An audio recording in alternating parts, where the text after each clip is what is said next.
everyone, Ashley Mailloux here, taking a look at a pick 3 sequence this weekend. I looked at cards on Friday, Saturday, Sunday, and wanted to focus in on a pick 3 sequence this Sunday at Kentucky Downs. So the Bluegrass State is where we'll head. We'll focus in on races 9, 10, and 11. 9 and 10 are stakes races, and race 11 is a maiden special weight event. And so far during this meet, we've seen some huge upsets, big prices, you name it. We're going to try to look for a few of those in this sequence. But the sequence, as I mentioned, gets underway in race number 9. It's a mile event. It's the 2-year-olds in the spotlight in the $1 million Kentucky Downs Juvenile Mile. Field of 10 here, and this is where I'm going to go a little light, which maybe is risky, just knowing that 2-year-olds don't really know what you're getting. But I think when you look at the field, the logical starting point is the number 7 Street Beast, who's 8-5 on the morning line, a horse that was second on the debut at Ellis Park and more recently ran at Kentucky Downs back on August 28th and was able to win and just got a nice trip close to it, was able to kind of pass the foe that this one needed to early on and just held. 3/4 of a length winner. I really liked the performance. That was going 6.5, and I just think based on what we've seen to date, not really concerned about the mile. I love that this horse already has that good effort where this one took a big step forward, second time out, and that came locally at Kentucky Downs. So I will use Street Beast in my ticket, but then I wanted to look at some others. I mentioned it's short turnaround for Street Beast and others to maybe consider. 2 stood out to me. I'm only going to use one of them. I looked at the 1 Awesome Connection and the 3 JJ Gray, and I'm going to stick with Awesome Connection based on a 3rd place finish on debut. It was on the Tapeta up at Woodbine, where this one sort of sit mid-pack throughout and just couldn't do much from there. But I liked this one on the turf more recently, going 6 furlongs on the EP Taylor. This horse went to the front and stayed in front and had to sort of fight it off. Seems to be training well now in the barn at Chris Davis. Again, I think this is one that I'm okay with, this one stretching out in distance.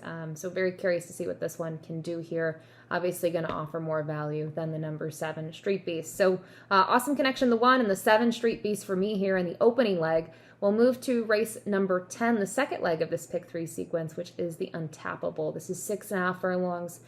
This is for the 2-year-old fillies, and I want coverage in here. That might not be the same strategy that everyone will take. The 3 Lenny Lou is the starting point. She looked great in her 2 wins stateside, that being her maiden score at Keeneland, then the Royal Palm Juvenile Fillies down at Gulfstream Park, which gave her a berth to the race at Royal Ascot, where she was a game 3rd in a huge field. We're not talking about 12-horse fields. We're talking about 23 horses in the field, and thought she ran very well in the Group 2 Queen Mary. Obviously, True Love, the winner, came back to win next out. And now for Lenny Lou, she's had plenty of time to regroup.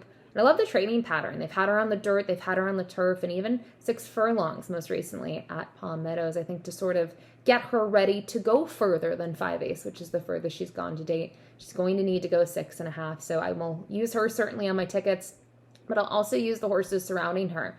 The 2 Believe in Magic is my crazy play in here at 30-1. Horse didn't show anything on debut, and then next time out you can see it was a race carded for the turf. It was moved to the main track, and this is a horse that ends up running well in there. Got a trip that was, close to it, was able to mow by everyone, and now this one's going to get on the turf. And I liked the turf breeze that we saw at Saratoga. I liked the most recent work at Turfway Park. It was a bullet. And I know it's a different surface at Turfway, right, on the Tapeta, but really curious to see how this one's going to handle the turf. And I think not having turf experience helps the case here of the price that you're going to get. And just kind of looking at turf sprinters for Not This Time, or any really figure for Not This Time, we know is just amazing in what he does with his offspring.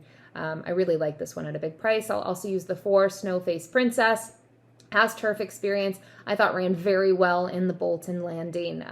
Loved the trip. I think this horse is going to get a similar trip here, and that might be the right move for this daughter of midshipmen. And then also the 5 Quiet Street. I watched the replay for this Bill Mott runner and just really liked what we saw. I know Delightful Darling ends up finishing 3rd and sort of tracked the pace around, but Quiet Street had arguably the most work to do and was able to pull it off. So I think it speaks to her talent, and I'm just curious now to see her stretch out in distance off a 5.5 furlong turf sprint. So this is where I'll want coverage, so I will use the 2, 3, 4, and the 5.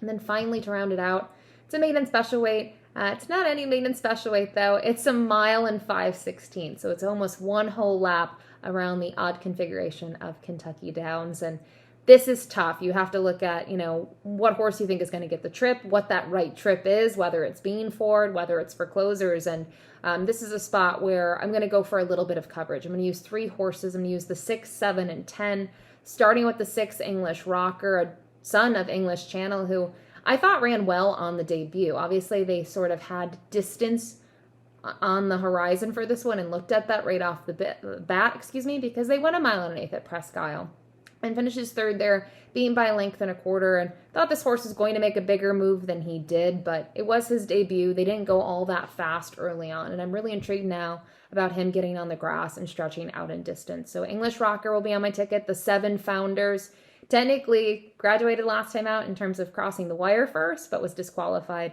and placed 2nd. He did make contact with a rival, and I thought this horse loomed up really big on the outside. If you watch the replay, he was really getting going in those final stages, and he's going to get more distance. He's going to get another crack at the turf course. I think that's going to be key for him off that Saratoga runner-up placing. And then finally, the number 10 in here, Chapman's Peak, has 3 starts under his belt for trainer Brad Cox, and didn't really fire in the debut, which was at Kentucky Downs. And then next time out, I thought he took a step forward at Keeneland, going from 1 mile to 1.125 miles, just having a race under his belt. And he had plenty of time off. He raced 3rd off the long layoff on the dirt, but it was a sloppy track, a race originally carded for the turf. So I think there was some upside with him making that 2nd start off the long layoff and getting another crack at this course at Kentucky Downs. Might have been a grueling ask of him on debut, but I think he has more to offer than we've seen in those 3 starts to date. So I'm going to use him here. It's interesting to see Irad Ortiz Jr. booked to ride him in the nightcap at Kentucky Downs. So that is the pick 3 sequence that I took a look at.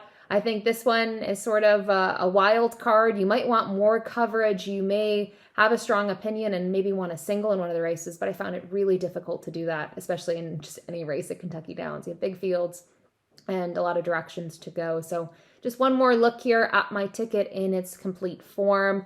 Just going to go too deep in that first stakes race, race number 9. I will use the 1 and the 7. You can see my spread race is race number 10. I will use the 2, 3, 4, and the 5. Lenny Lou does look tough, but I think the 4 is going to make things tough on her. I think the 5 was a pretty impressive debut winner. And then the 2 is my wild card. Curious to see what that one can do getting onto the turf for the first time.